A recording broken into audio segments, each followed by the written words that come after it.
Hello everyone, I'm Trisha, it's me Jenny, and it's time for another Not Naked video response to Trisha Hershberger series Naked Truth, where we talk as candidly and as truthfully as possible about the subject of their choosing, straight out the shower, no makeup, wet hair, first date, one take, so on and so forth. Most people choose to be naked, I choose not to, but either way it's not a sexy time thing, it's a tool for the vlogger to be vulnerable and honest. And today's gonna be a long video. I can feel it happening because it's a complicated subject, and I'm going to need to do some very careful wording choices, because the subject is #MeToo, which is a very controversial subject currently, and in the same sort of way that Trisha said in her video, when you first think about it, or when I first thought about it, when she first thought about it, you think, no, nothing really happened to me. Nah, I don't really know what I have to say on the subject. And then when you actually start thinking about it, you can think of usually more than one incidence of relevance. So going off the same sort of thing as, again, Trisha said, I'm not going to use names. I'm going to be as vague as I possibly can be, because there's bridges that I'm still connected to, and I'm still in the same industry that I was before, if not in the same area as I was before. And I feel like there's a lot of stuff that, even though it's very important for people to speak out, I feel like I don't want to burn bridges with other people who are involved in the situation. Some of these stories are mine, and some of these stories are related to other people, and I don't have the details of. And so here we go. So in a previous company that I have previously worked for, there are many tiers of management. There's, you know, different spiralating tiers, and people cross between those tiers depending on their experience and what job they're in within that company. So some people are kind of like multi-classed, and some people are on a higher tier above that, but of a single class, that sort of thing. I'm explaining it in D&D terms because I'm going to keep it as vague as possible. So one of the major incidences that made me really very worried about the people that I used to work for was an older woman who I used to work with. Genuinely, I love the human being, very beautiful, but older. She was touched by one of the people who was superior to her. And she reported it to her direct senior, who was a male. So this is a male who touched a female. She reported it to another male, who was her direct senior, and nothing happened. And as far as I can tell in the timeline, and I only heard about this afterwards, as far as I can tell in the timeline, months passed. The person who touched this woman was transferred to a different part of the company, because of a prank that he pulled on another female member of staff. Not a sexual one, but a prank nonetheless, which took her out of work. And he was transferred to a different part of the company. And then eventually the woman who was touched reported it to her superior's superior. Just offhand, she said, I still feel a bit awkward that this person still works for the company because of what he did to me. And her superior, who was a woman, said, what do you mean? No, nothing was said to me, what happened? And she explained the incident, and this man was then dismissed permanently from the company.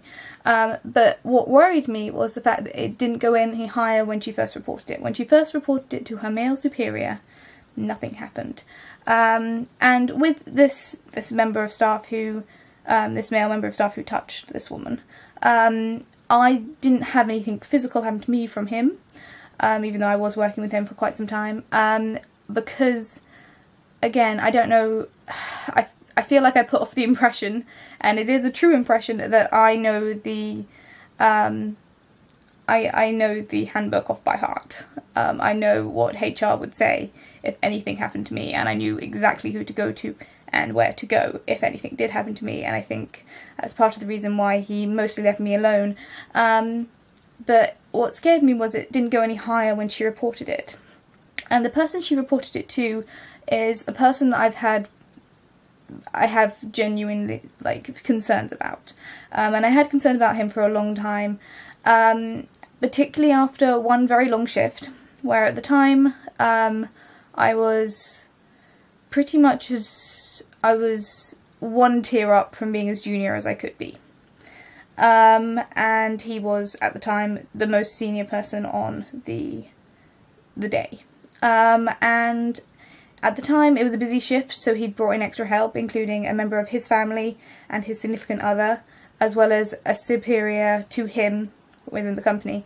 And we were in a separate building to normal, and I said something along the lines of, I'm going to run over to the other building if anyone needs anything. And I got halfway down the room that we were in, and he yelled, "Oi, you cunt," at me. And I was so taken aback and so surprised by the out of context.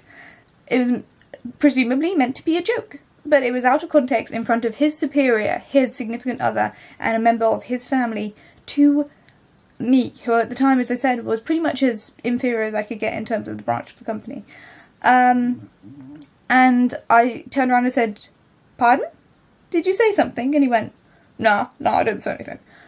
So, I didn't handle that in the right way, because even though I knew the HR book by that point, the next day I brought in sweets and then refused to give him sweets, because at the time I was young and foolish, and I didn't take it to the place that I should have. And that was before I found out what happened with the female member colleague, and where she'd reported it to him and it hadn't gone anywhere.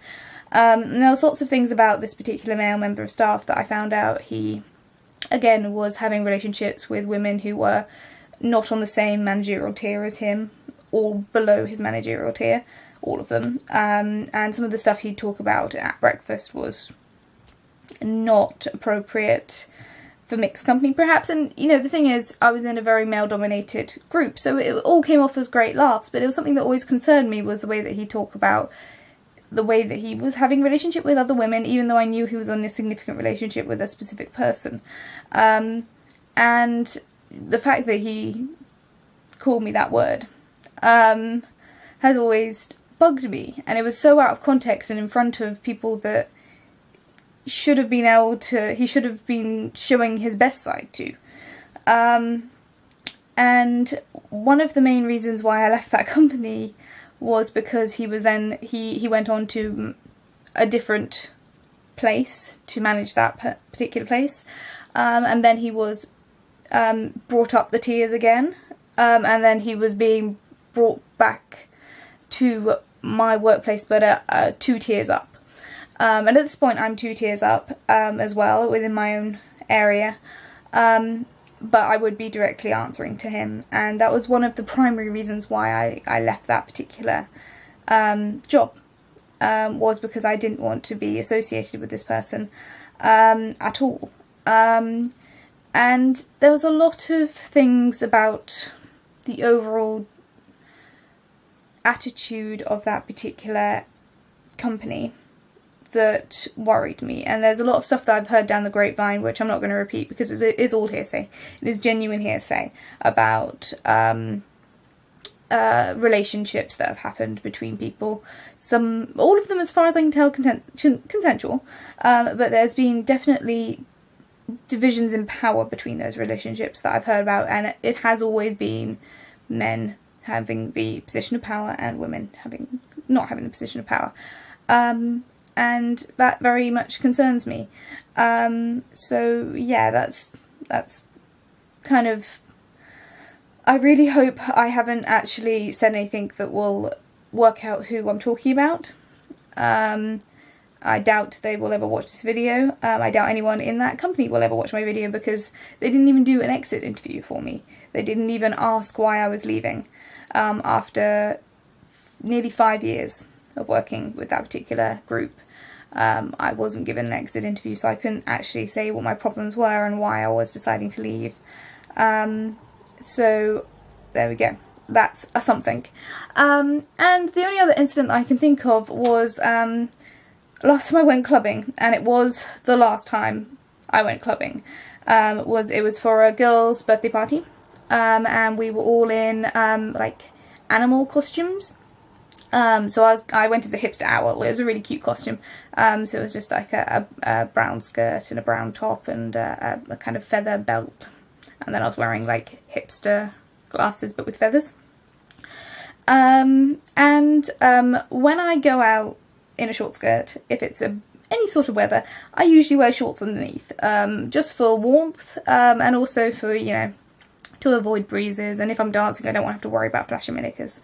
And we were dancing in one of these girls' circles that you get when you're clubbing. We had boys within our group, but I think at that point it was mostly a girls' circle.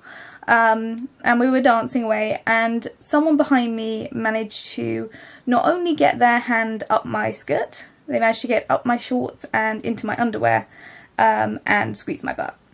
And I think the girl who was hosting the party saw me like react, and she gently pushed me around the circle and pushed the group of guys away. Like, she physically pushed them away. But that is the last time I've gone clubbing, and I don't intend to go clubbing again, because in order to get that far up my underwear, they really knew what their intention was. And again, I was so shocked by it, I didn't even think about it at the time. But I can remember feeling it the next day. I can remember feeling it. And I was just, you know, the thing is, I blamed it on club culture, and I blamed the stuff that happened at work as just things that happen in work when you have that many tiers of important people who are mostly men. But the more that I see of different workplaces, and the more I've seen of different environments and get to know different people, the more I think that was just unacceptable. So yeah, I don't know whether or not those are relevant or whether or not it helps anyone that I've talked about it. And again, I'm so worried about putting this online, because the stuff that I've talked about with one of my previous jobs is, I really don't want that to come back to bite me at any point, because I don't think, it feels really uncomfortable to say that, because it wasn't just that one person, or those two people. It was the whole attitude of that particular employer, from top to bottom, apart from one or two significant women who were in tiers of authority that came in, and have since gone out again, who protected me and protected other members of staff. And yeah, I don't know. I don't know. This feels so awkward. So yeah, if you wanted to know how I breezed through the last couple of subjects, the last like 20 or so naked truths have been breezes to chat about, because they've been relatively unpersonal, but this one was one of the ones where I'm like, oh, I don't want to talk about it. But there we go. I don't know if that helps anyone. I don't know if that clarifies anything for anyone, but I've said it, and I might leave this video unlisted, actually. I don't know. Thank you for watching. Feel free to comment, and I'll see you guys all when I do naked truth or otherwise. I was glad to have a naked truth option today, because I'm going away for the weekend, and I probably won't have time to do anything online for a good couple of days, so I'm belated on videos anyway, so I'm glad there was a naked truth subject. I'm just not so glad it was this one. Thank you for watching, and I'll see you guys all when I do. Bye bye. Bye bye bye bye bye.